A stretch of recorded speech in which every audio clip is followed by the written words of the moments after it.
God morgen, good morning.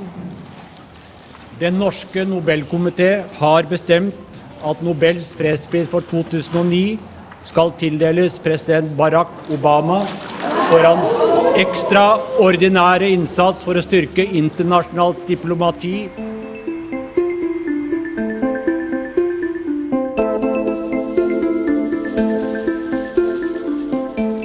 Throughout history, the Nobel Peace Prize has not just been used to honor specific achievement, it's also been used as a means to give momentum to a set of causes. And that is why I will accept this award as a call to action, a call for all nations to confront the common challenges of the 21st century. President Obama had been in office for less than 1 year when he was awarded the Nobel Peace Prize. As he had had such a short amount of time to prove himself, the decision to grant him the prize provoked strong reactions. I think that the prize should be awarded for accomplishment, for something you've done, not the possibility of doing, or something you're in the process of doing which has shown change, but concrete change, not a vision of change. Just as it seems strange to give a peace prize to someone for what they might do, it also seems strange to give a prize to someone for the way in which they do it. The thing you want to applaud is what have you done. Many people have said that this is premature, it's too early. I would say that it could be too late in 3 years' time. There are so many examples in history that we didn't use the opportunity to do the right thing at the right moment. If President Barack Obama can create less fear, less ignorance, less violence, and more hope, that's worthy of a Nobel Prize plus. Even Obama's staff were surprised by the news. I was asleep. My phone rang, and I thought my chief of staff calling at 5 in the morning or 5:30 in the morning can only be a crisis. So I answered the phone, and she says, I'm sorry to wake you up, but I thought you'd want to know that President Obama has just been awarded the Nobel Peace Prize. I happened to just be watching TV that morning as I was preparing to go to work, and I heard it announced. And at first, frankly, it was a surprise.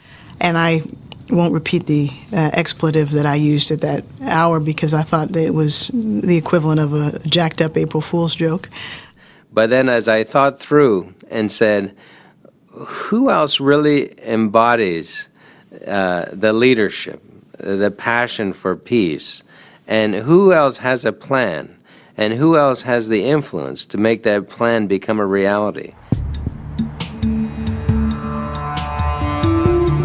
The Peace Committee praised Obama's ability to capture the attention of the world and his ambitious proposals, which offer hope for the future. I've come here to Cairo to seek a new beginning between the United States and Muslims around the world. No one nation can or should try to dominate another nation. No world order that elevates one nation or group of people over another will succeed. I state clearly and with conviction America's commitment to seek the peace and security of a world without nuclear weapons. On my first day in office, I prohibited, without exception or equivocation, the use of torture by the United States of America. President Obama has outlined his vision for a new world order. He chose Cairo in Egypt for a speech redefining America's relationship with Islam. Assalamu alaikum.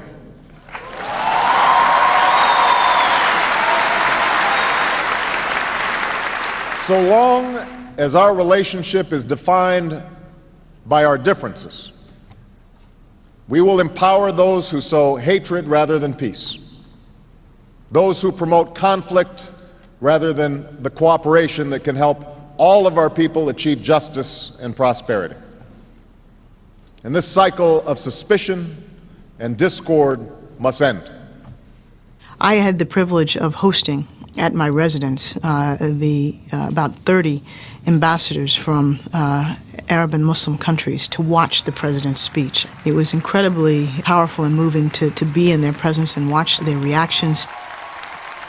While a speech is a moment, the work is ongoing, and I do think it helped create a climate of openness, and we're working every day now to take advantage of that opening. Where the previous US administration categorized its enemies as countries on an axis of evil, Obama has chosen to offer dialogue to countries that were formerly on that list. The biggest change is President Obama is willing to talk to people.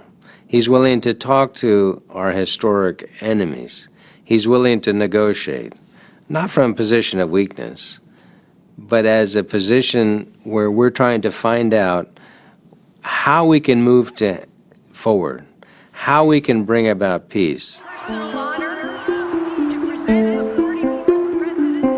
Change is what Americans voted for in 2008, a new face to present their country to the world. It's a choice the Norwegian Nobel Committee has endorsed. Well, I do hope that history will prove that we were right, that it was now we had the opportunity to support what Barack Obama wants to achieve, namely to strengthen international cooperation, multilateral organizations and international diplomacy. As the President has said himself, this is an award for which he feels he must be challenged to continue to do more. It is not a reward for what has been achieved, but for the potential of what may be achieved, and I think he welcomes it in that spirit.